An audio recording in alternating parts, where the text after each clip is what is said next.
अस्सलाम वालेकुम। की हाल चाल है सारे भैन भरावां दा। मैं उम्मीद करना कि सारे भैन भरा खैरियो आफियत नाल होणगे। अल्लाह ताला तुहाडे सब नूं सलामत रखे।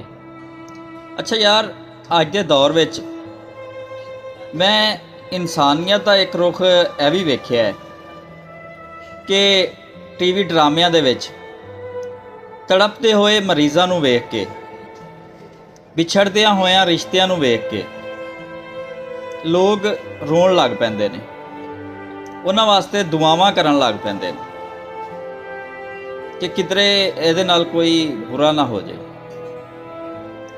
लेकिन हकीकत दे विच